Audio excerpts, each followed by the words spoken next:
Assalamualaikum student. Today we will do question number 4 of exercise 1.1. Question is write the following statement in symbolic form. हमें यहाँ पे चार statement जो हैं वो गिवन हैं, हमने इनको सिंबॉलिक फॉर्म में कन्वर्ट करना है। अब मैथ में जो है इससे रिलेटेड एक सिंबल यूज़ किया जाता है जो बेसिकली एक ग्रीक लेटर होता है। ये कौन सा लेटर होता है?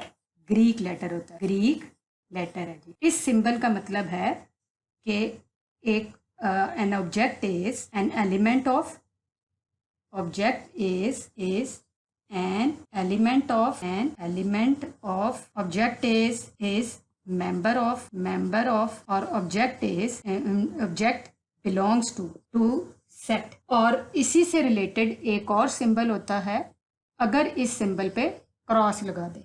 ये भी ग्रीक लेटर ही होता है और फ़र्क सिर्फ ये है कि इस सिंबल का मतलब होगा object is not an element of, object is not a member of, object does not belong to। अब बारी बारी हम इन स्टेटमेंट्स को पढ़ते हैं और इसके मुताबिक फिर हम सिंबल अप्लाई करते हैं। फर्स्ट स्टेटमेंट में क्या लिखा हुआ है जी? 0 is an element of set W। अब हम इसको कैसे लिखेंगे? 0 है जी, 0 एलिमेंट ऑफ, सिंबल कौन सा आएगा? ग्रीक लेटर वाला। और किस सेट का है जी? सेट W का है। और सेकंड स्टेटमेंट क्या है? Lahore is a member of the set P। अच्छा जी, आपने इसमें एक बात गौर की होगी कि इसमें द लगा है, द। अब क्योंकि इसके साथ द सेट इस वजह से लगा है कि क्योंकि ये एक स्पेसिफिक सेट के बारे में बात कर रहा है, जैसे सेट W है, सेट P है, यानी इसको प्रॉपर जो है वो नाउन में कन्वर्ट कर दिया है। अब है जी Lahore is a member of, Lahore is a member of, फिर वही ग्रीक सिंबल यूज कर, ग्रीक लेटर यूज करेंगे और यहाँ पे किस सेट का है जी? सेट P का। 1 is not an element of set E। 1 is not an element of set E है। Sindh does not belong to set B। अब यहाँ पे क्या लिखेंगे? Sindh does not belong to set B। Our fifth statement is potato is an element of set V। अब हम इसको कैसे लिखेंगे? Is an element of set of this। Sixth statement is O belongs to the set A। Belongs to the set। C is not an element of the set C। अब इस C और इस C में फ़र्क है। एक है जी small letter जो कि एलिमेंट को शो करेगा और जो लास्ट वाला है सेट C के साथ, ये जो है वो ये C सेट है, this is not an element. तो अब ये ध्यान से हमने लिखना है C is not an element of set C। अब है जी हमारा एट्थ पार्ट में क्या है जी statement? Mango is not a member of the set F। Mango is not a member of set F। Ninth statement में क्या है जी? 5 is an element of the set N। 5 is an element of the set N। 10th statement is 4 is not an element of the set O। 4 इसको क्या लिखेंगे जी? 4 is not an element of set O। Question is identify which of the collections are set and why। यानी हमने इसमें जो है ना ये बताना है कि ये सेट हैं कि नहीं हैं और अगर हैं तो क्यों हैं। अब हमारी जो है फर्स्ट हमें जो सेट दिया गया है वो है सेट A, जिसमें letters of the word bank दिए गए हैं। ये हमें बता रहा है कि ये सेट जो है ये वेल डिफाइंड है। क्यों? इसमें letters of the word bank हैं और सेकंड जो है इसमें कोई भी लेटर जो है वो रिपीट नहीं हो रहा। सो ये जो है ये वेल डिफाइंड भी है और डिस्टिंक्ट भी है। रीज़न में क्या आएगा जी? वेल डिफाइंड और डिस्टिंक्ट, और ये सेट इस वजह से ये सेट बन जाएगा। और आंसर हम क्या लिखेंगे? आ सेट। और रीज़न में क्या आएगा? रीज़न में लिखेंगे जी वेल डिफाइंड है प्लस डिस्टिंक्ट। ये दोनों, क्योंकि जो सेट होगा वो उसमें ये दोनों जो होंगी क्वालिटीज़ मीट होंगी। अब है जी सेकंड पार्ट में हमारे पास सेट बी दिया गया है, जिसमें जो कि इवन नंबर का सेट है। इवन नंबर कौन से नंबर्स होते हैं? जो कि 2 के टेबल पे डिवाइड हो जाते हैं। और ये इसमें भी ये इवन नंबर्स के सेट को रिप्रेजेंट कर रहा है, सो ये वेल डिफाइंड सेट हो गया। और इसमें जो है वो कोई भी एलिमेंट रिपीट नहीं हो रहा, सो ये डिस्टिंक्ट भी है। इस वजह से हम इसको कहेंगे आर सेट। और इसकी रीज़न भी जो होगी वो होगी ऊपर वाली ही, यानी जो वेल डिफाइंड भी है प्लस डिस्टिंक्ट भी है। वेल डिफाइंड भी है और डिस्टिंक्ट भी है।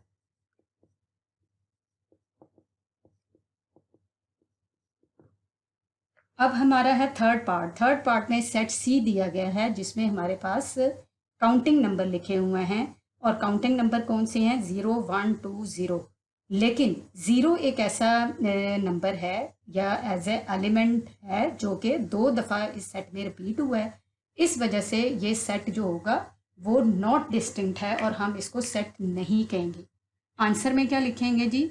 Not a set, not a set. और रीज़न में क्या आएगा जी? नॉट डिस्टिंक्ट, क्योंकि इसमें जो एलिमेंट है 0 वो 2 दफ़ा रिपीट हो रहा है।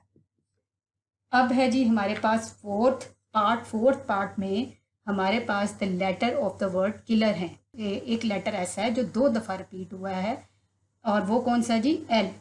इस वजह से हम इसको जो है वो नॉट डिस्टिंक्ट कहेंगे और ये सेट की कैटेगरी में लाई नहीं करेगा। नॉट अ सेट है, नॉट अ सेट के इसमें जो एल है ये वाला और ये एल, ये 2 दफ़ा लिखा हुआ है। इसी तरह यहाँ पे 0 और 0 2 दफ़ा लिखा हुआ है और ये नॉट डिस्टिंक्ट है। रीज़न में क्या आएगा जी? नॉट डिस्टिंक्ट है। फिफ्थ पार्ट में सेट कौन सा गिवन है? E set, that is equal to the letters of the word legal. Again इसमें भी यही प्रॉब्लम है कि जी इसमें एक लेटर है एल जो कि 2 दफ़ा रिपीट हुआ है। इस वजह से ये डिस्टिंक्ट की कैटेगरी से आउट हो गया और हम इसको कहेंगे not a set, not a set, not a set. और रीज़न में क्या आएगा? नॉट डिस्टिंक्ट, नॉट डिस्टिंक्ट, क्योंकि इसके जो एलिमेंट हैं वो 2 दफ़ा लिखे गए हैं। सिक्स पार्ट इज एफ एक सेट है जिसमें सेट ऑफ ऑड नंबर जो हैं वो इसमें गिवन है और इस वजह से ये जो होगा सेट वेल डिफाइंड है और कोई भी एलिमेंट रिपीट नहीं कर रहा है। इस वजह से हम सेट एफ को आ सेट लिखेंगे। यहाँ पे होगा आ सेट। और मैंने क्या बताया था कि जो सेट होता है कंसिडर किया जाता है वो वेल डिफाइंड भी होता है, वेल डिफाइंड भी होगा प्लस डिस्टिंक्ट भी होगा। अब है जी सेवंथ पार्ट में जी सेट दिया हुआ है, the set of the story books.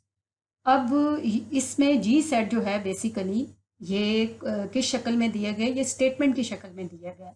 ये भी जो होगा ये वेल डिफाइंड सेट है कि जो सेट होता है उसमें दोनों कंडीशन जो होंगी वो मीट होंगी, वेल डिफाइंड भी है प्लस डिस्टिंक्ट भी है। अब है जी हमारे पास है एट्थ पार्ट में एक सेट है as, the set of beautiful birds. अब इसमें जो वर्ड ब्यूटीफुल है ये हमें इंडिकेट कर रहा है कि ब्यूटीफुल बर्ड्स हर पर्सन के लिए उसकी जो लाइकिंग और डिसलाइकिंग जो होती है वो फ़र्क होती है और इस वजह से ये सेट जो होगा वो वेल डिफाइंड नहीं होगा और ये सेट की कैटेगरी से बाहर हो जाएगा। तो हम इसको कहेंगे नॉट अ सेट और रीज़न में क्या लिखेंगे? Not well defined, not well defined. Ninth part में जो है वो हमारे पास आई सेट है, the set of rich people. Again rich indicate कर रहा है कि ये जो सेट है ये वेल डिफाइंड नहीं है, क्योंकि इसमें डिफरेंट लोगों की राय जो होगी वो डिफरेंट होगी। इस वजह से हम इसको आई सेट को सेट नहीं कहेंगे, नॉट अ सेट। और रीज़न में क्या लिखेंगे, not well defined. 10th part is J set इसमें गिवन है, और जे सेट में क्या लिखा हुआ है जी, the set of student of the class 7। हमें पता है कि जी ये specific property of the student किस क्लास से रिलेटेड शो कर रहा है जी, क्लास 7 से रिलेटेड। सो हम इस वजह से इस सेट को क्या कहेंगे, ये वेल डिफाइंड भी है और डिस्टिंक्ट भी है, और इस वजह से जे सेट जो है वो, और रीज़न में क्या लिखेंगे जी, 11th पार्ट में के सेट गिवन है और के सेट में लिखा हुआ है the set of fish in the river Ravi. Again हमें बताना है रिवर रावी में फ़िश के सेट को, तो इसका मतलब स्टेटमेंट जो है वो बिल्कुल क्लियर है और ये वेल डिफाइंड भी है और डिस्टिंक्ट भी है। अगेन वही रीज़न इधर भी लिखी जाएगी जो कि हमने 10th पार्ट में यहाँ पे लिखी है। सेट है और इसी तरह ये वेल डिफाइंड भी है।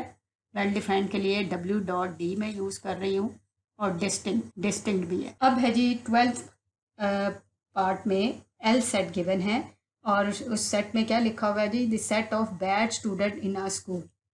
अगेन द वर्ड बैड हमें एक इशारा दे रहा है कि ये जो सेट है वेल डिफाइंड ही नहीं है, तो इस वजह से इसको हम सेट कंसिडर नहीं करेंगे। तो ये क्या होगा जी, नॉट अ सेट, और ये वेल डिफाइंड नहीं है, not well defined, well defined. और last part is 13th part, इसमें कौन सा सेट गिवन है, एम सेट। एम सेट में क्या लिखा हुआ है जी, the set of wooden chairs. अब चेयर्स भी हैं, लेकिन किस टाइप की चेयर हैं जी, वुडन चेयर्स हैं। तो ये सेट जो है ये वेल डिफाइंड भी है और ये डिस्टिंक्ट भी है, और इस वजह से हम इसको कहेंगे आ सेट।